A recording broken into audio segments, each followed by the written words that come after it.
Well, hello, Living Streams. Good morning, afternoon, evening, whatever time you're listening. My name is Alec Seekins. Welcome to our Deep Dive podcast.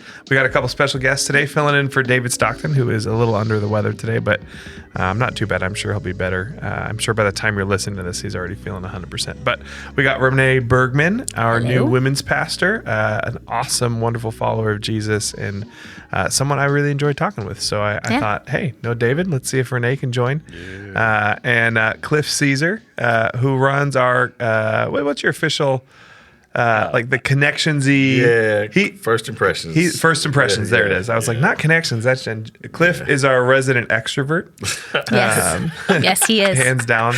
A great teacher. If you've been lucky enough to hear Cliff preach, he brings the word, and from that perspective of an extrovert and exhorter, one of the most encouraging human beings I know. So the book of Joshua and talking about victory is kind of right up there, right up Cliff's alley. Yeah, it's well in his strong suit. But so we're just going to do a little bit of unpacking David's message on Sunday, kind of take some rabbit trails and have some conversations along those lines. But if you missed David's message on Sunday, it's funny. I always have a hard time remembering like all the points from a sermon that I preached.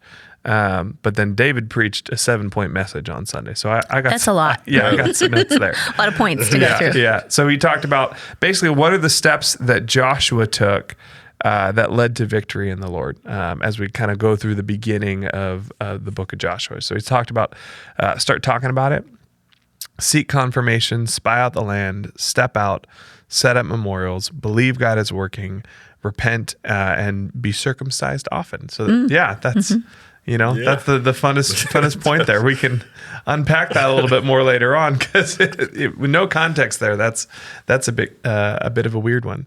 But I just kind of want to start. I think maybe one of the bigger points in there, David was talking about stepping out. So he talked about the priests as they were crossing into the Jordan. And I thought he did a really good job of setting up context there and just pointing out like this is crazy. Like it's miraculous to begin with that God would stop the Jordan. Like we see that as a miracle. But when Joshua tells the people of Israel, hey, in 3 days, this entire nation of people, we're packing up and we're crossing that massive river. Mm-hmm. I think we're so used to, like, crossing a river's never been a problem for me in my life because there's bridges over almost all the rivers I've ever wanted to cross. And if I've ever wanted to cross a river, it's been more of a creek or a stream if it didn't have a bridge, right? But the Jordan is a pretty hefty river. And at this particular time of the year, it's not the time of year you're going to make a big crossing. It's overflowing its banks at this time. And so Joshua tells the people of Israel, hey, we're going to cross that river in 3 days and enter into the promised land. So that alone is nuts because it's not just all the young men doing it. It's like, okay, we're going to swim across. Women, it's the like children. the women, the children, the elderly, the livestock, all of their possessions. Like we're bringing all that. And it's one thing to say to a 20-year-old, like, hey, you're going to cross that flooded river. But what about grandma? And this is a grandma that's been living in the desert for 40 years, so she's probably not great at swimming. That's true. Yeah, and so David's point was just there's something, or what happened, right, was that the priests, as they were carrying the Ark of the Covenant in, they stepped their foot in the water, and at that point in time, that's when God holds back the river and stops it upstream, and they're able to cross through the Jordan River. And so David's point on Sunday, and I have some other thoughts on that general passage a little bit that are kind of tangential to his point, but his point was there's something meaningful about stepping out when you're either the Lord's going to do something or you're going to look like an idiot. And I have often thought about in Acts, early on in the book of Acts, Peter is at the temple and there's a cripple begging on the ground, and Peter says, hey, I don't have any money, but what I do have, I'll give you. And he tells him to get up and walk. And to us reading that story, I think it's the same thing. Like you kind of glance over it, don't think too much of it. Cool miracle, but it's like Peter told a cripple to get up and walk. Mm-hmm. That's very rude. You're a jerk. Mm-hmm. If that guy doesn't get up and walk, you are the meanest person that guy is going to see all year long. Yep. That's a unique type of messed up thing to say. Yeah. Or the guy gets up and walks. Yeah. and the Lord heals him. So I'm just curious, out of your guys' life and experience, what are some moments where the Lord has encouraged you to, or you've just decided to maybe trust the Lord to do something, and you've taken a step into a river where you would look like an idiot or something really powerful was going to happen? And did you see the Lord show up? Well, I would say actually moving back to Arizona was one of those moments for both, for my whole family. We were leaving a stable income. We were, stable in the world of church planting. Yeah. Yeah. But But two don't incomes. worry, backup is your husband's a creative. That's so- right. That's right. Yeah. Don't worry, he's creative. That'll Songwriter, get you somewhere. That makes lots of money. Yeah. But two stable incomes, both of us had income. The Lord was asking us to leave for the sake of our family, and it felt like the scariest jump we had ever made. We had always left to go somewhere because we were leaving to go to something else that the Lord had called us to. And we just kept hearing from the Lord, I'm calling you back to Arizona, which so many times we had said, I will never move back to Arizona. Well, I think I said it more than even CJ because I grew up here. I was like, I'm never moving back there. It's so hot. I never want to live there again. And the Lord just kept like pushing and pushing. And when we landed, neither of us had a job.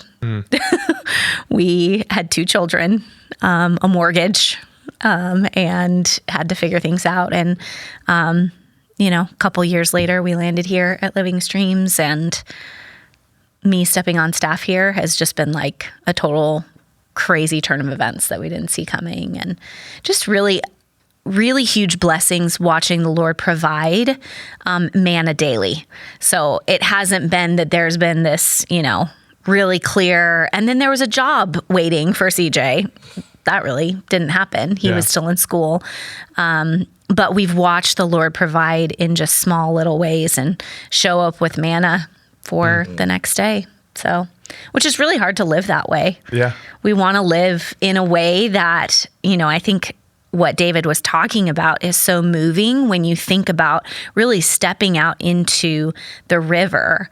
That is trusting that God is going to hold you. Yeah. And that's true, in finances when you don't have something that's stable and secure. And we live in a world that's constantly telling us, like, put money away, be secure, make sure you have enough savings. And not that those things are bad, they're good, right? Yeah. But sometimes that's not the reality, And sometimes that's not what the Lord wants for you, because he does want you dependent on him every day. It's so easy to, when we accept our what feel like good universal goods that our culture says, hey, this is a good stability, security, safety.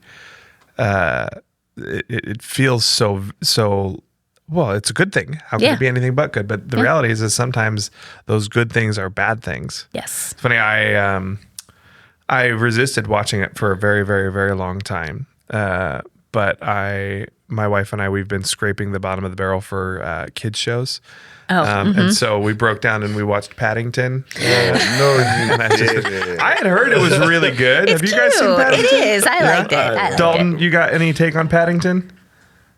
I've not seen the film, but I've heard the film is amazing. Yeah. It is good. Actually amazing. Yeah. Actually great. Yeah. Better than I expected. Not just like not a as good as the throwaway hype, kids movie. but still very good. I went to sleep. But I thought it was going to be torturous. Yeah. But one of the, but it is good. It is a cute, and I would say, Dalton, I think you're going to like it. But if I know anything about Dalton, it's that I do not know what he's going to like or not like. And that's really like about me. Yes. People guessing. It's true. I won't mention a movie's name that you recommended over Christmas break that I watched and was like, oh my gosh, I hated this. This is intense. Yeah. Sometimes I'm like, I'm 100% with you. And then every once in a while, I'm like, I know I'm going to agree with Dalton on a movie. And he's like, oh no, that was the worst movie ever. And I'm like, what on earth, man? It's a mixed bag. Yeah. Keep it interesting. Yeah. Now, tonight, I promise you, I will watch. You got to watch Great, Paddington. great. I'll do this. Because you're there too, right? Rewatch Like it. scraping the bottom I've of the seen it barrel many for times. kids movies. Yeah, you can only watch Bluey so many times. Oh my yeah. gosh.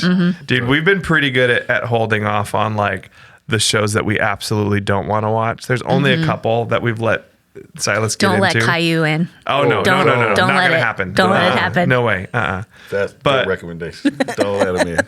But Paddington, there's a Okay, point here, back has to something to do Paddington. here, right? Yeah. Which is still like, what are we talking about? What does Paddington have to do with the book of Joshua? But one of the thematic elements in Paddington, right, is the dad, who is this, I think his job is like a risk assessor. Mm-hmm. And so he's super, this increases your risk of such and such, disease or accident by 400% or whatever, or 38%. Like he's out constantly doing that. But then you find out later that he was actually like a wild guy on a motorcycle before he had kids, and then he had kids and comes out of the hospital and he's like got a sedan and it, like it's brown, and he's like all of a sudden instantly super cautious. And you see that crippling his family. Yeah. His over caution, and his love of safety. And at some point in time, him and his wife are having a conversation, and she's saying, "Oh, but the kids are finally happy." And he said, "What's the point of them being happy if they're not safe?" And of course, like that's like, turned up to an almost comical level to make you realize, like, wait a minute, like, what's the point of being safe if you're not happy? What if there's not something good there? And my all of that, just spinning off what you were saying of stepping out and what the Lord is calling you to, is oftentimes not safe, is oftentimes not the kind of provision that as an American we're wired to feel is necessary. Yeah. And it is not a net good every time in the eyes of the Lord that your bills get paid by a stable income every month. But rather the net good is that you're provided for what you actually need. And as Paul says, there's great gain in godliness with contentment. We're content if we have much or if we have little. What about you, Cliff? What are some times that you've kind of stepped out into the waters and seen what the Lord did, or maybe made a fool of yourself? Kind of. I'm just gonna say it. Proposing to my wife. That was by far the scariest thing I've ever done in my entire life. And I grew up in Chicago. Yeah. Yeah, it was scary because I was in so much transition, and I heard the Lord tell me, like, that's your wife. Like, but I didn't want to believe it. I didn't want to hear it at the time because I just got out. Not just got out, but I was married before and divorced, and like 2 or 3 years, like, from that, I was just like, I'm never going back. And like, I don't want to do this again. So I was in this mode of just me. Everything's mine. I just like lost a job, and I'm dating shy at this time. Lost a job. I got evicted from a place, lost my car at the time. And like, she's with me like through this whole situation. And I'm like, yo, this is the one. Because if it was me, to be honest, if the lady I was dating, she's going through all this transition, I would have been like, hey, maybe you need to work some things out before we, date. But she's like, nah, I got you. We're gonna figure this thing out together. And then the moment I was like shaking, bro. Like the moment I proposed, and then afterwards, things just got peaceful. Like the moment she said yes, like everything all the anxiety, all the worry that I had just went away, and things started to like get in line after that. Then the moment 2 years later, the moment we get married, like I pick up this new job. I had quit like corporate America, and I was like, hey, I'm just gonna serve churches, because at the same time, like I was good at marketing and things. And around 2014, 2015, churches weren't doing it really well or correctly. And so I helped this one church to like, quote unquote market. And that just started falling in line. Finances started falling in line. And like, I remember a pastor was saying like, now you have a helpmate. And like, once you get that, God shows favor, in that thing. So, yeah, that's probably my story is I was scared. And once I said yes, and it was like calm and cool after that. Yeah. Everything started falling together. And I see it now, but I didn't want to see it in 2012. Yeah.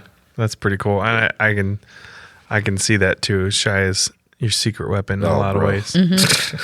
And your wife's pretty cool pretty awesome woman. Yeah. I can see very much how the Lord has used her and used you guys together to move forward in some really my cool life ways. Completely came back together after the marriage, and I give that up to God and her, but I don't think I would have made it this far, or made it through the river or through the trial without her. Yeah. Yeah.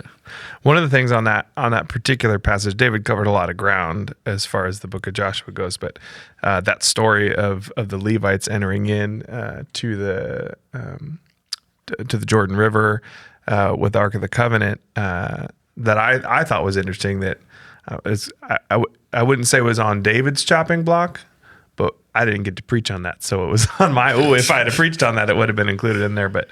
As I've been looking at the book of Joshua, studying for a couple of messages in this series, one of the things that has been interesting to me is to see that there's this really strong. It's not that surprising. It's pretty ever present in the Bible, but there's a really strong element of covenant in the book of Joshua and faithfulness to the covenant, and this theme of God being faithful. It's kind of this tension of like complete faithfulness and adherence to the covenant, but also God working in the lack of that to still establish that completeness. So it's like purity in the midst of failure, holiness in the midst of defilement, in spite of, and then also utilizing those failures for that.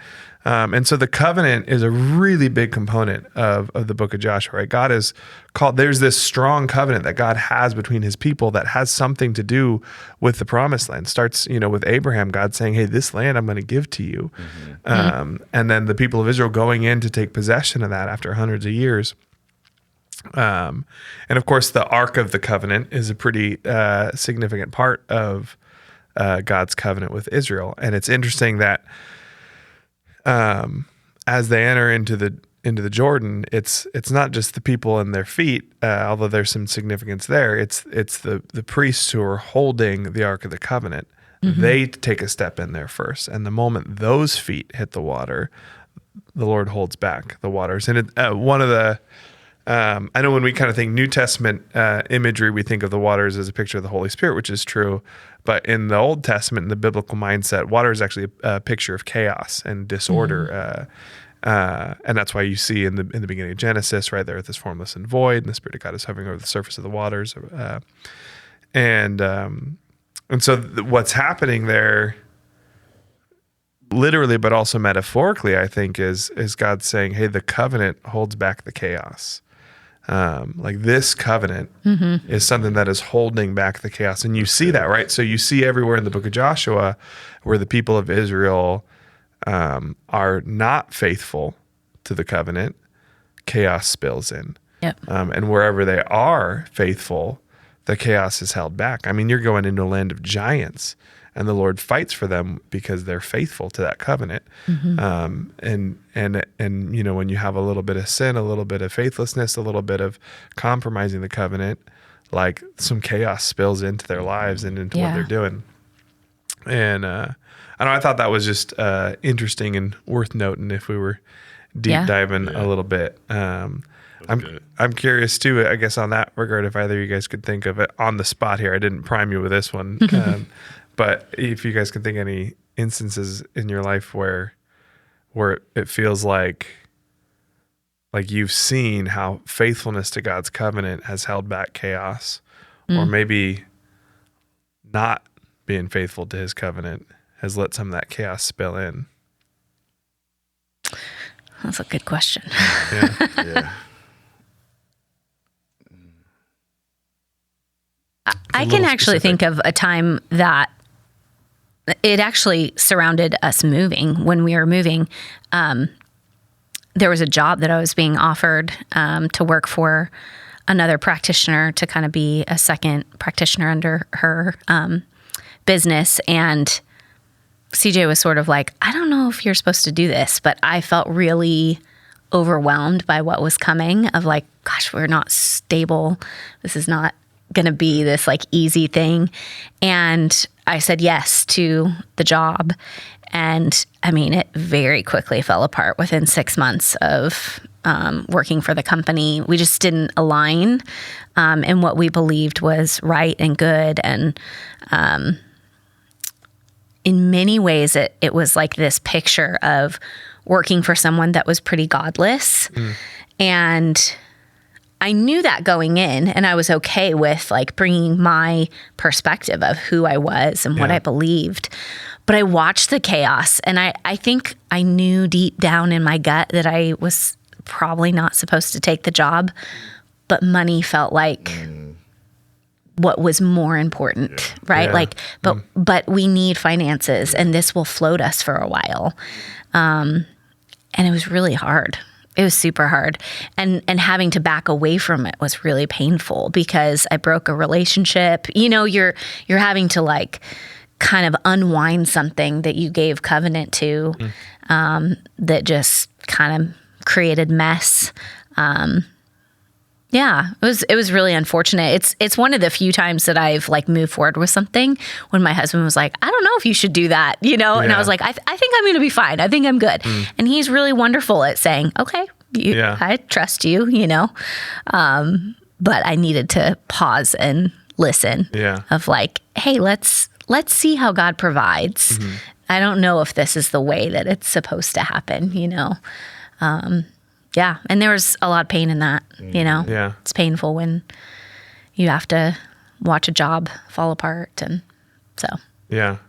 Yeah. It's funny as you're saying that, I'm thinking so many of my stories along those lines are out of fear. Yeah. Or fear or desire, which I guess, you know, a lot of motivations boil on that, but where I've compromised the covenant, you know, I can think of one instance I can think of actually is when, I think I might have shared the story before on the podcast, but maybe with a different lens. But when I was right after high school, I took a summer and I spent some time backpacking around Europe for a couple weeks with a group of people from my school, and then for a month just on my own. And due to a series of events, like I was almost out of money. And but I was fine. I had a Eurail pass that I could get around the whole continent for free. And I was like, I'll figure something out. But I was pretty much out of money, and I found myself in a tiny little village in Greece. And it occurred to me that I could live pretty cheaply in this village for a while. Like I could get a sandwich like that would be enough food for the day for like €2-3.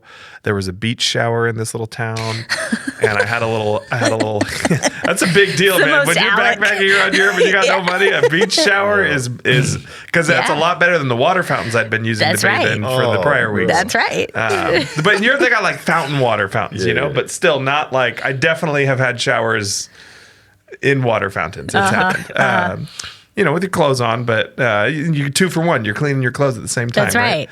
And then there was a little hobo cove, is what I called it. Like this little spot you can kind of climb up this mountain, climb over here. It was private. There were these big sandstone boulders. I had like a little nook I could just kind of live in and bum it up for a while. And I thought, if I stay here for like a week, like I won't save up money, but I won't spend money. And so the little bit I have maybe can get me to the 1 month when I need to be back in Paris for my flight home. And the Lord did some really cool stuff. I actually got there with a couple Spanish guys I had met. We traveled together for a couple of days, had a really cool interaction. The Lord provided for me in some pretty miraculous ways. And then they were going to go on to Turkey, which was not part of the Eurail system. I don't think it is even still today. And so I was like, well, I can't go to Turkey. I don't have a rail ticket that way. So I thought I'll just stay here for a week, like I said. And they went on that way. And I knew the Lord was telling me not to stay there. But I was like, this makes sense though. Like this is the most this is like the only place I found where I can stay for like $2-3 a day.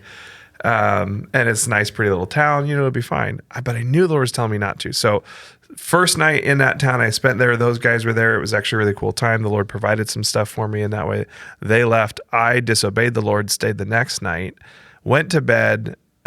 With those guys, we just slept on the beach on our sleeping bags or whatever. And then I went and found my hobo cove the next day. And then I went to bed, blue skies, clear. It's a tiny little town. So and it's like in Greece, basically there's not a lot of waves. It's the Mediterranean. We're tucked away. So it's like pretty still waters, even though it's the sea. It's not really waves. I go to bed. I made a little bed on top of this big sandstone boulder. And at about 2 a.m, it starts raining. I had spent the whole day seeing if I could find some kind of shelter and couldn't. And I thought, whatever, I don't need it. So it starts raining on me. And then not only is it raining, the wind starts blowing, and the wind is creating waves, which are smashing up on this boulder that I'm sleeping on. And are splashing waves on me. So I'm getting rain and seawater on me. B, the waves are shaking this massive like sandstone boulder I'm on. The whole thing is shaking every time. And I'm just thinking, is this going to like crack under me? But I knew that I had literally no place I could go to keep the rain off my head.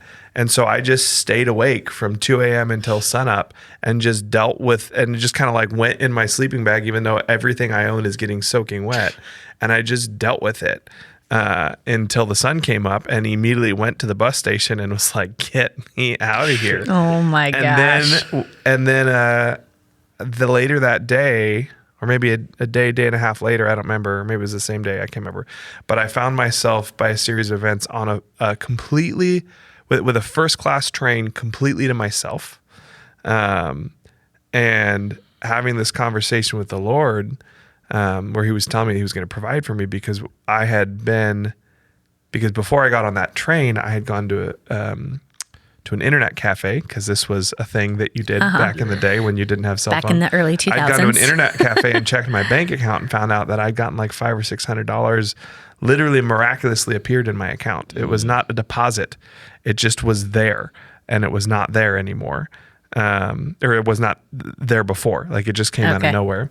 And the Lord is like, I had you back the whole time. And I realized that deposit was like the day God was telling me not to stay in that town. I had the money already, and I just didn't listen to him.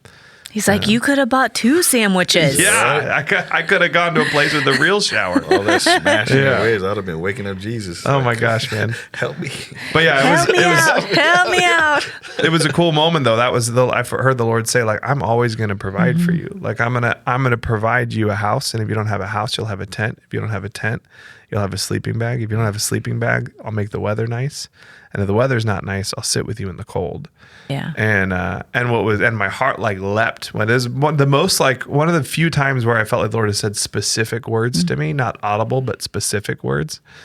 And like my heart leapt when he said, I'll sit with you in the cold. And I kind of knew the Lord was saying, like, I'll be with you in all those scenarios, but isn't the sweetest one when I'm just with you, even if it's cold and you don't have a roof over your head, And, I don't know. It sounds like a little bit of what the Lord's teaching you guys in a different way. Probably equally as dramatic, though. I would imagine.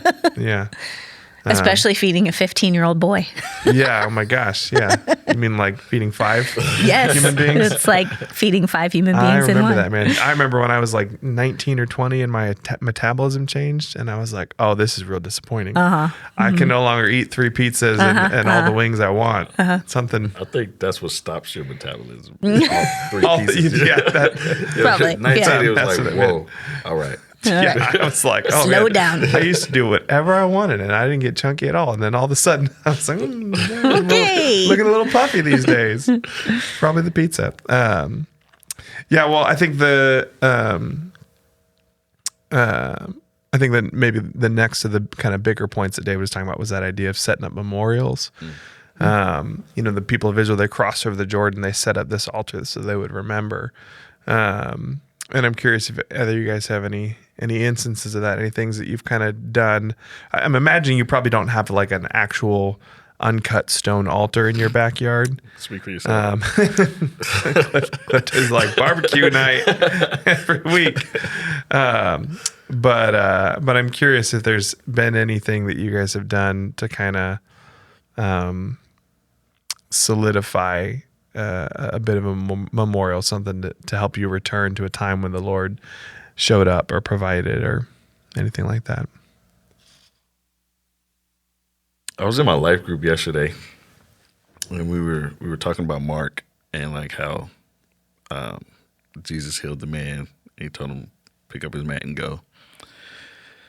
And I was telling them, like, my mat was, I used to get sick a lot. And I used to keep those medical bands. And I used to have, like, this anxiety, like, oh, I might have to go back, so I'm going to keep this on. Or, like, I used to say, like, I used to put them in a drawer and just be like, I remember, like, where I came from, like, all this, where the Lord's brought me through or whatever. So, like, a couple of weeks, not maybe like a month ago, I just took all of those bands, and it was like tons because I kept them from like 2010 when my sickness started really happening.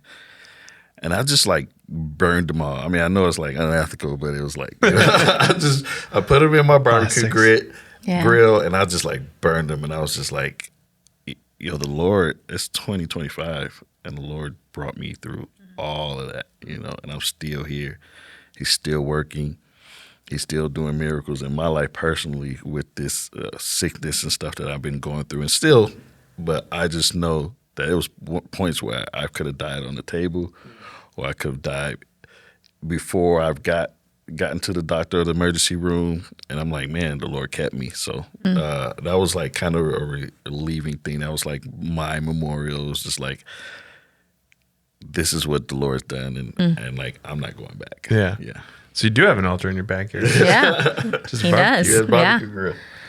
Yeah. Make sure you clean that before you. That's right. Before you go making some meat on there. Some little plastic and Lysol flavor going on. I don't know what that stuff stay. I don't know what they use those medical bands. They're nasty. Yeah. We 2 years ago we went to Ireland, and when we went, we took our kids. We went as a family. My husband is half Irish. His mom is 100% Irish. So we went and saw, like, she actually has family members that still live there. We like stayed in the house where her great grandmother was born, which was really cool.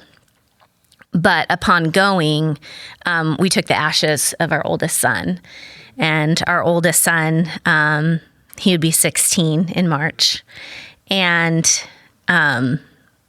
the Lord just did miraculous things in and through creating him, the loss of him, Keen, my oldest son, coming into our family through adoption, August being an absolute miracle. I am in medical journals because it makes no sense that I ever could carry another child after losing our son Titus the way that we did.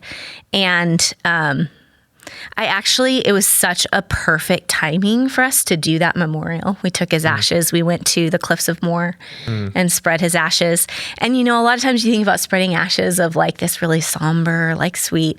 We just laughed our heads off as a family. I mean, we were dying laughing at Keen because he was petrified of the cliff and like, people are going to fall. Why are they walking so close? And we're like, bro, you're fine. Just like laughing the whole time. My daughter at one point, like we dumped some of the ashes and she's like, is that a tooth? Just like funny, like a preteen and a teenager and a family that the Lord had just put together. His fingerprints are just all over us, and we just had a great time. The Lord was just really sweet and kind in this memorial of spreading his ashes, and what the life that felt like could have just his life being taken from our family felt like it could have just destroyed us. So many marriages fall apart after the loss of a child.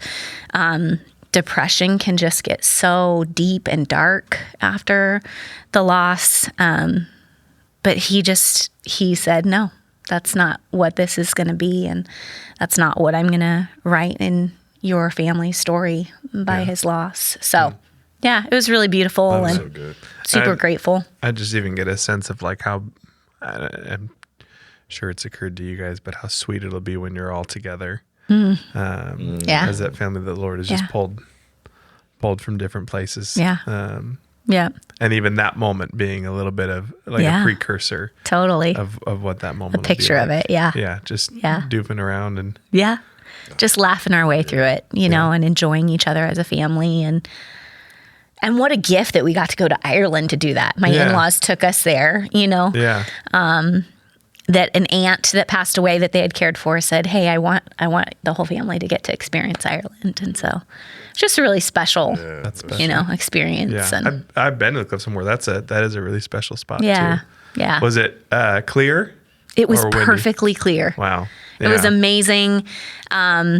We didn't have anyone around us to take a photo, and no one spoke English. It was crazy. You're in a land where English is the primary language, but there's so many travelers that we kind of laughed. We kept trying to find someone that spoke English, and they didn't. And finally, this woman kind of caught on to what was happening, that we were trying to take a photo of the four of us together with dumping his ashes.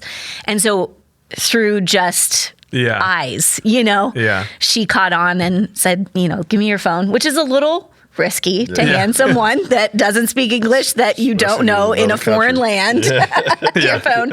But she videoed, she took all these photos. I mean, it was just really sweet and precious. And, you could see she had a tear running down her cheek. And, she doesn't know whose ashes were spreading, but anytime you see someone spreading ashes, you know that there's sentimental value there. And for sure. So, yeah, I found out when my dad passed that it's actually illegal to do in a lot of states. Yep, it was illegal to do at the Cliffs of Moher, and we learned that later. And we were like, well. Wait. Isn't that crazy? Yeah. Because it's human remains. Yeah. So, if you think about it, it's human remains. And so they're sort of like. But I think it's one of those like. To dust we return. Yeah. That's my thought. To that's dust what we I'm thinking. return. I'm like, legal? What? Yeah, isn't that weird? Yeah, that surprised me. The lady at the cremation place, whatever, told me that, and I was like, You're like, thanks for telling me, because I didn't know that. Yeah. She's like, just do it on the DL. Yeah, and if you're on national land, like in the U.S., like anything that's like national park, it's like 3 times the fee. Yeah. Which I was like, life in jail. Okay. Yeah. For throwing ashes. Just for don't be throwing ashes grandpa, around. Put your grandpa next to a juniper tree in National Forest. Yeah. Yeah. Well, I think the last, we've skipped over a lot of his points, but his last point, like we said, was an odd one. But he talked about repent and be circumcised often. And what he's referencing there is you have this moment as the people of Israel cross over the Jordan where what had happened is because of the circumstances of wandering in the wilderness, it wasn't super convenient to be circumcising even their kids as they were born. So they didn't do that. So they kind of suspended that for those 40 years. And so now you have a new generation of people. It's been 40 years, and a big part of the covenant is circumcision.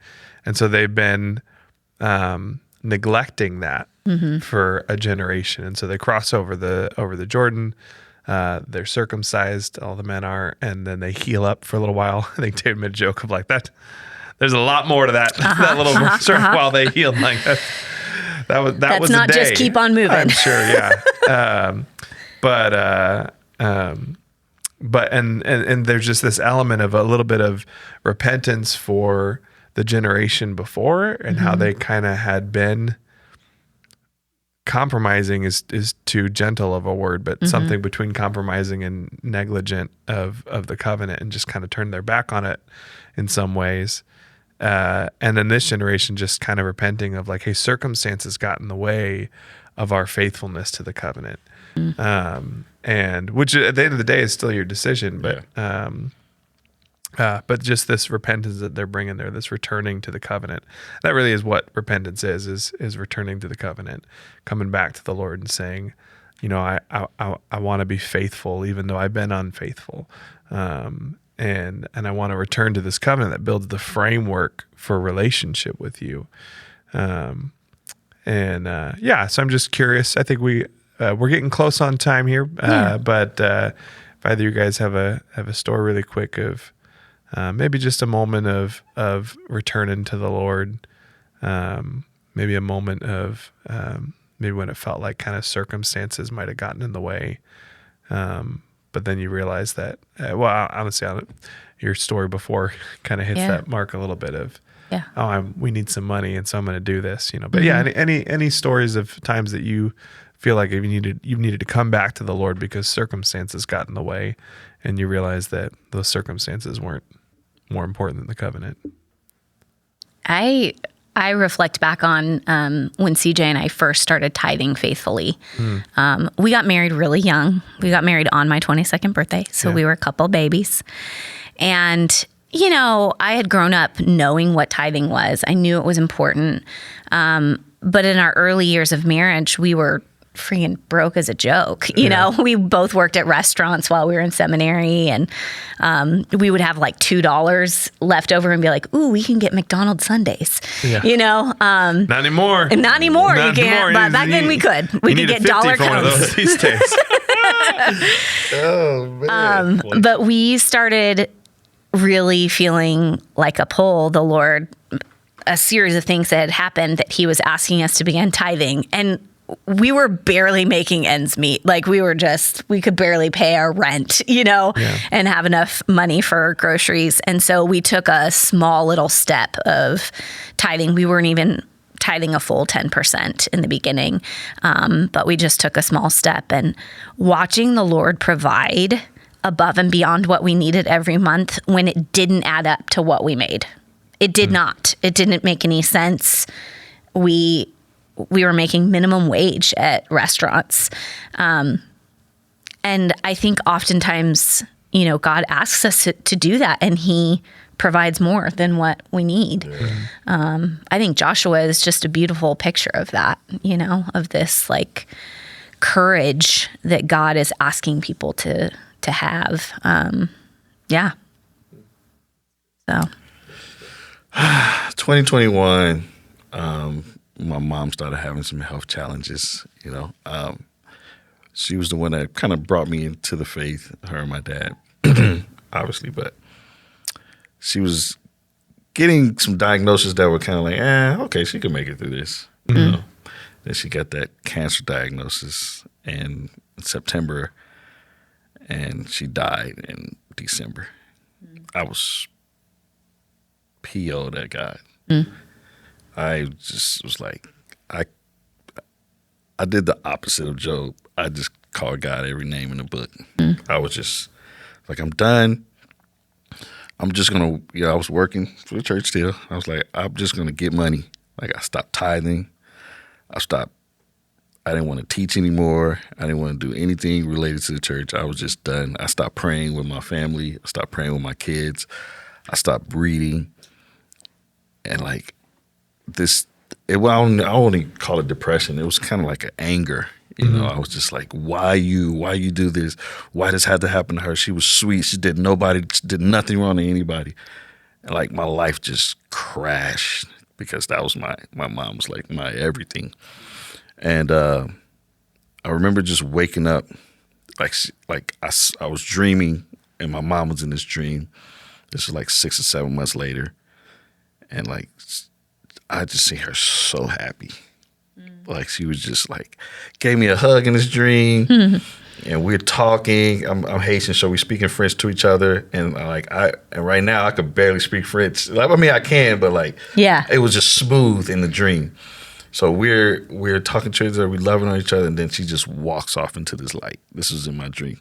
And I forget that, you know, the word says to be absent from the body is to be present with the Lord. And like that gave me so much chills. And I'm like, I forget that she's not suffering anymore. She's so happy. She's so happy. She's dancing. And I wish I could see this dream I was dreaming, but she was so happy. Like, and like, I was just like, God, I'm sorry. Like, I should have never been PO'd at you like that. I should have never stopped. I should have never disconnected. You know, I should have been plugged in more. I should have reached out more. And my heart just started repenting that night. And, you know, it took a while to get back on track, but like that was the starting point of like getting back on track with, you know, my Christian life and my Christian walk. But isn't that a beautiful part of what we're talking about though, of covenant, God's covenant to us, that He's like, it's all right, Cliff. You can get mad at me. I can handle your anger. I'm okay with that. But I'm going to show up in a dream, and I'm going to show you how beautiful and how peaceful your mom is. She was so happy. Man. But that's your covenant to Christ as well, that you listened. The reality is people may have had that dream and gone, I don't care. I still want her here, and still continued in grief and said, screw you, Lord. I don't want anything to do with you. Yeah. But covenant is just such a beautiful, It is. it brings you. It's I'm there for you even though you're not there for me. Yeah. I'm still going to be faithful to you even though you're not faithful to me. Yeah. I'm still going to be connected even though you disconnect. Yeah. So I love that about Jesus. Yeah. Like he already knows. Yeah. There's nothing you can do that's going to offend him. Like he already knows. It's interesting how, like, between us, the terms of a covenant, a commitment, a contract, or whatever, they're everything for that covenant, right? If you violate it, it's done.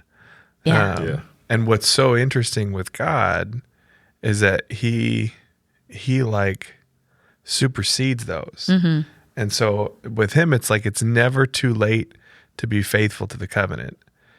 There's a moment when it's too late to be faithful to your spouse. Yeah. Right. You know what I mean? True. Like you cheated, they don't forgive you. It's over. You're done. Yeah. Without the Lord in there. You know Yeah. what I mean? Where it's like, it's done. You violated the covenant. That's true. I mean, that can even become true with your mom and your dad, where it's like, yeah, you violated the covenant of a parent and a child. Like there's a lot of grace there, with especially parent and child, but like it can be true. Parents disown children, children disown parents,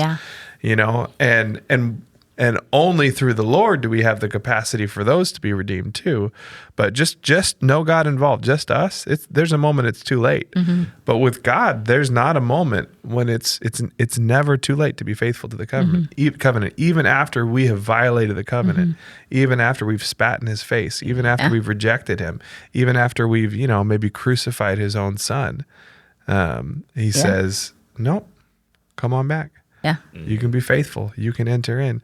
And that's part of the beauty of the story of Joshua is not only do you see the people of Israel toggling between faithfulness and faithlessness, you see even some of the Canaanites choosing to be faithful. So a lot of people accuse the book of Joshua of being the story of genocide, but I mean, there's a lot we could say about it, and a lot we probably will in the deep dive and in the messages in the coming weeks. But the reality is the Mosaic law has very clear inroads for anyone to become an Israelite. That's right. And you see that in the pages of the Bible. It's all over the Old Testament. Not a lot of ethnically centered religious literature is chock full of people who are not of that ethnicity, quite like the Old Testament. And the Old Testament heroes, time and time and time again, yes, are Israelites, but often are not Israelites who then become Israelites. And ultimately who become Israelites by entering into the covenant with God that God has expanded. And that's why, part of the theology of the New Testament that a lot of Christians don't understand is you and I, as Gentiles, we gain access to relationship with God not by virtue of being born Jewish, but by virtue of being adopted into that. And we're not something. Christianity is not something apart from Israel. It's not something apart from Judaism.